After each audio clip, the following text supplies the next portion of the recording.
Everyone, स्वागत है आप सभी का हमारे यूट्यूब चैनल पर जिसका नाम है सौरभ क्लासेस फॉर हिस्ट्री। मैं सौरभ आप सभी का अपने इस चैनल पर स्वागत करता हूँ। आज बीए सेमेस्टर 4 के सब्जेक्ट कोड CC10 जो है हिस्ट्री ऑफ इंडिया 1750 से लेकर 1857, इसके अंतर्गत आज हम एक यूनिट 6 के नील आंदोलन, जिसे हम इंडिगो रेबेलियन भी कहते हैं, 1859-60 में, इसके बारे में आज आप लोगों के सामने अपने व्याख्यान को प्रस्तुत करेंगे। तो आज जो हमारी चर्चा का विषय है नील आंदोलन, जो मूल रूप से 1859-60 को पश्चिम बंगाल के मिदनापुर में संपन्न हुआ था। इसके प्रमुख प्रणेता जो थे वो दिगंबर विश्वास और विष्णु विश्वास थे। तो चलिए इस विषय को हम विस्तार से इस पर चर्चा करते हैं। तो चलिए शुरू करते हैं। अंग्रेजों के औपनिवेशवादी शोषण का कहर भारतीय किसानों पर सबसे ज्यादा बरपा। औपनिवेशिक आर्थिक नीतियां, भू राजस्व की नई प्रणाली और उपनिवेशवादी प्रशासनिक व न्यायिक व्यवस्था ने किसानों की कमर तोड़ दी। दस्तकारी उद्योगों के तबाह हो जाने से इन उद्योगों में लगे लोग अब खेती की तरफ वापस लौटने के लिए मजबूर हुए। खेती लायक जमीन पर भी दबाव काफी बढ़ गया और इस तरह कृषि का पूरा ढांचा ही बदलने लगा। किसानों को वृहद स्तर पर प्रताड़ित किया जाने लगा। इन शोषणों के कारण किसानों ने कई छिटपुट लेकिन नाकाम कोशिशें की। स्थानीय स्तर पर जब उनके सामूहिक संघर्ष विफल होने लगे और उन्हें लगा कि वे औपनिवेशिक राज्य का मुकाबला नहीं कर पाएंगे और ना ही दिन ब दिन बढ़ते शोषण के थमने के कोई आसार थे, तो उनके विरोध ने मजबूरन अपराध का रास्ता पकड़ा। अपनी आर्थिक मांगों के लिए किसानों ने जो संघर्ष किया, उनमें सबसे जुझारू और सबसे विशाल पैमाने पर फैला था बंगाल का नील आंदोलन। शोषण के खिलाफ यह किसानों की सीधी लड़ाई थी। अर्थात हम पाते हैं कि कृषकों के द्वारा ब्रिटिश साम्राज्य के शोषणों के प्रत्युत्तर में एक सशक्त कृषक आंदोलन के रूप में बंगाल के क्षेत्र में नील आंदोलन का सूत्रपात हुआ था। दरअसल नील उत्पादकों ने किसानों को जबरन नील की खेती करने के लिए अरसे से मजबूर कर रखा था, जबकि किसान अपनी बढ़िया उपजाऊ जमीन पर चावल उपजाना चाहते थे, जिसकी उन्हें बेहतर कीमत मिलती थी। ज्यादातर नील उत्पादक यूरोपीय थे और ग्रामीण इलाकों में उनके कारखाने थे, जहां वे नील का शोधन अर्थात रिफाइनिंग का काम करते थे। शुरू से ही नील उगाने वाले किसानों का जबरदस्त शोषण होता रहा था और उन्हें इस कारण भारी घाटा उठाना पड़ता था। नील उत्पादक मामूली सी रकम किसानों को अग्रिम देकर उनसे करार लिखवा लेते थे। इस करार में धोखे से नील की कीमत दर्ज कर दी जाती थी, जो बाजार भाव से काफी कम होती थी। यही नहीं, कम कीमत पर नील खरीदी के बावजूद किसानों को ठगकर उनका पैसा मारा जाता था। करार के समय जो पैसे किसानों को अग्रिम दिया जाता था, उसे अगर किसान वापस भी लौटाना चाहता था तो उसे ऐसा करने नहीं दिया जाता था, क्योंकि इसी के जरिए तो नील उत्पादक उनका शोषण करते थे। लेकिन करार करने का तरीका भी नील उत्पादकों का लड़ना सिखा लिया था। नील उत्पादकों को ने जल्दी ही छोड़ दिया, क्योंकि उसमें 20 तरह के अदालती झंझट थे। इससे आसान रास्ता उन्होंने चुना किसानों को आतंकित करने का।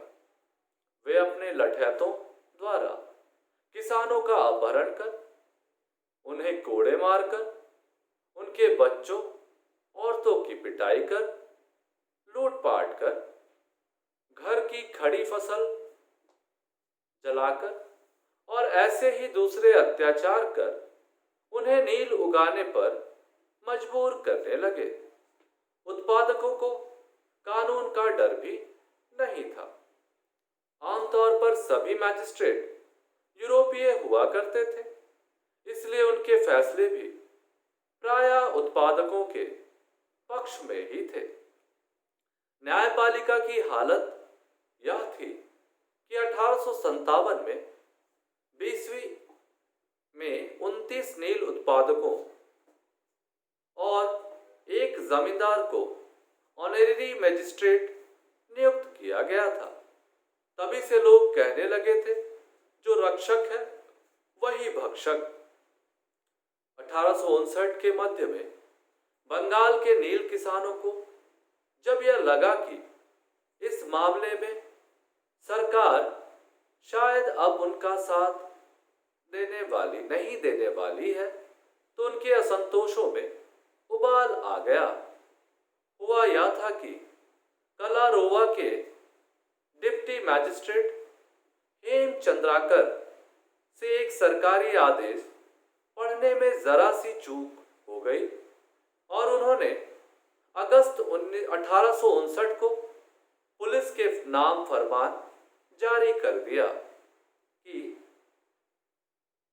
नील उगाने वाले रैयतों से संबंधित विवादों में जमीन पर रैयतों का कब्जा बरकरार रहेगा और वे उस पर अपनी मर्जी से फसल उगा सकेंगे।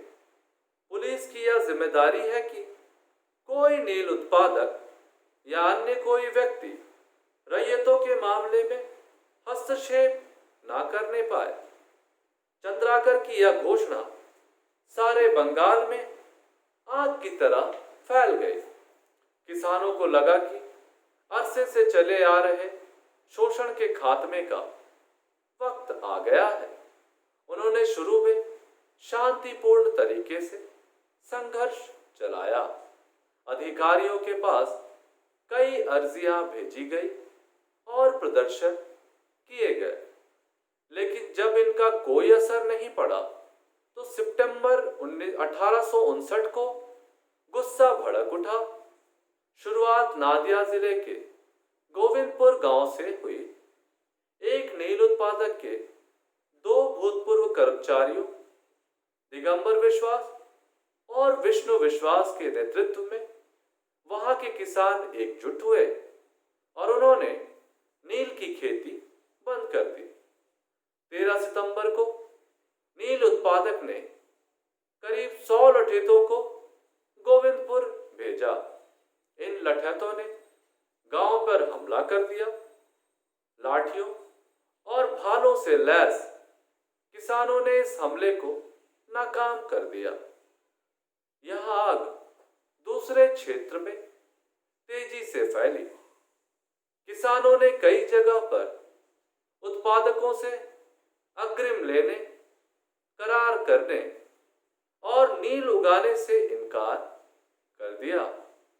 1860 की बसंत ऋतु के आते आते बंगाल के उन सभी जिलों में यह आंदोलन फैल गया जहां नील की खेती होती थी।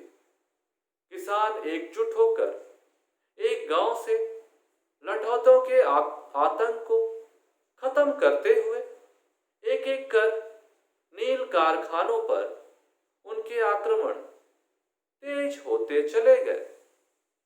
कई बार तो संघर्ष रोकने या आंदोलनकारी नेताओं को गिरफ्तार करने गई पुलिस पर ग्रामीणों ने हमला किया।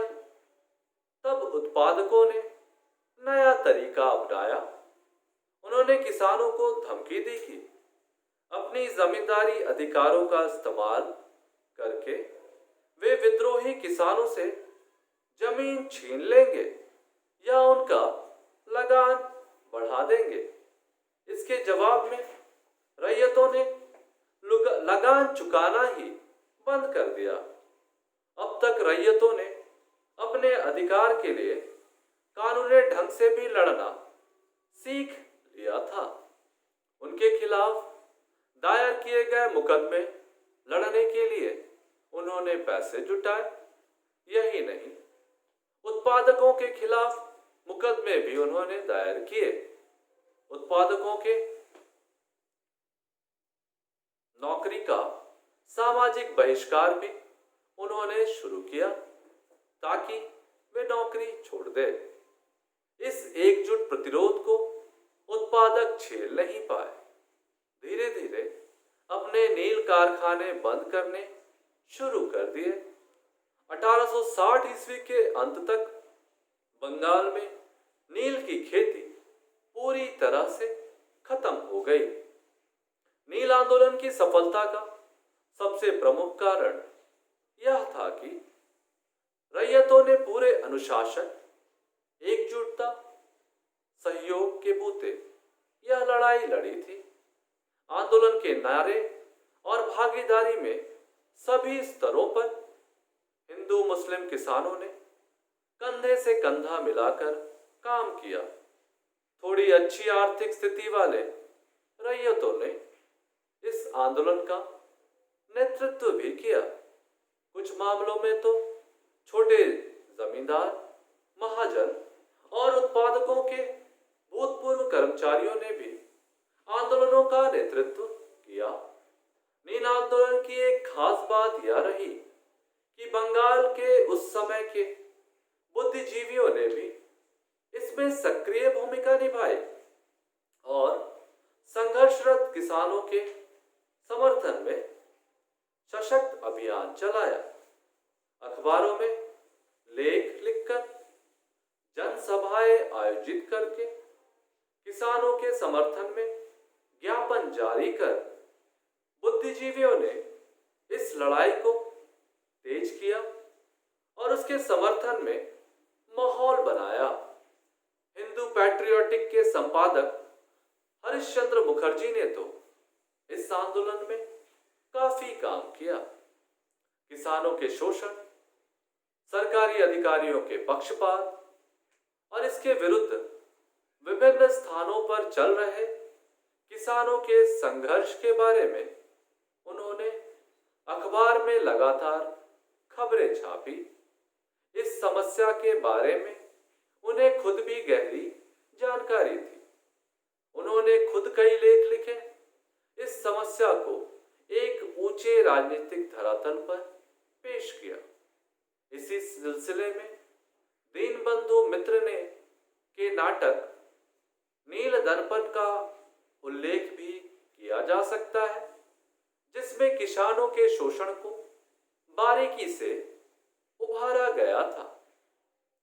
इस आंदोलन ने बंगाल के बुद्धिजीवियों ने जो भूमिका निभाई, उसका असर उस समय उभर रहे राष्ट्रवादी बुद्धिजीवी वर्ग पर पड़ना स्वाभाविक ही था। इस आंदोलन में उनकी हिस्सेदारी ने दरअसल एक बुनियाद रखी थी, जिससे एक परंपरा की शुरुआत हुई और आगे चलकर यह राष्ट्रीय आंदोलन के सांचे में ढली। इसके अलावे मिशनरी ने भी नील आंदोलन के समर्थन में सक्रिय भूमिका निभाई। इस आंदोलन के प्रति सरकार का रवैया भी काफी संतुलित रहा और उसने ऐसा कड़ा रुख नहीं अपनाया जैसा कि नागरिक विद्रोहों और आदिवासी विद्रोहों के मामले में अपनाया था। शायद सरकार को 1857 के संथाल विद्रोहों के दुखद अनुभव नहीं भूल पाए थे। उसे डर था कि कहीं फिर उसकी पुनरावृत्ति ना हो जाए। उसे किसानों के बढ़ते हुए तेवर का भी एहसास हो चला था। बुद्धिजीवियों और मिशनरियों ने नील समस्या के छानबीन के लिए आयोग नियुक्त किया। आयोग की रिपोर्ट आई तो यह बात साबित हो गई कि नील की खेती के पीछे शोषण, भ्रष्टाचार और उत्पीड़न का पूरा तंत्र काम कर रहा था। सरकार ने सुधार लागू किए और नवंबर 1960 को 1860 में अधिसूचना जारी की गई।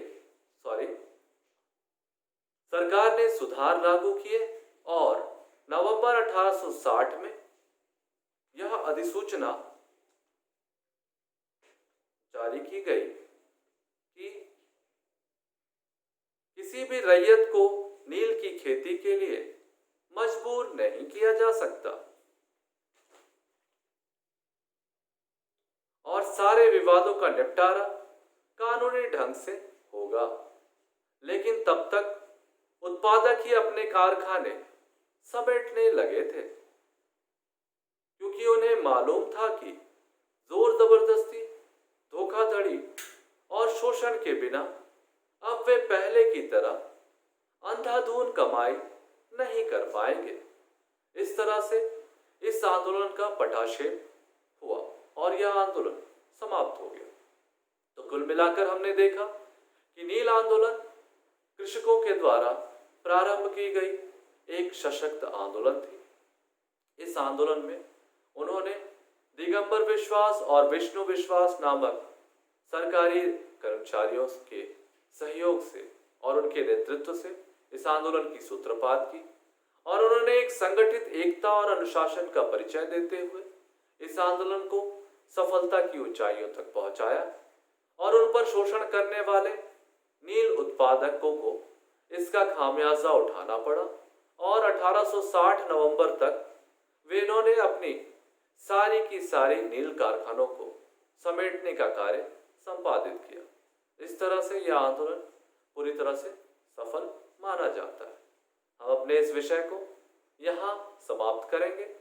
यदि आपको नील आंदोलन से संबंधित कोई सवाल या सुझाव हो तो आप हमें सूचित करें कमेंट सेक्शन में। हम आपके सवालों का जवाब यथाशीघ्र देने का प्रयत्न करेंगे। तो आज के लिए बस इतना ही। फिर मिलते हैं अगले क्लास में एक नए विषय के साथ। तब तक के लिए धन्यवाद।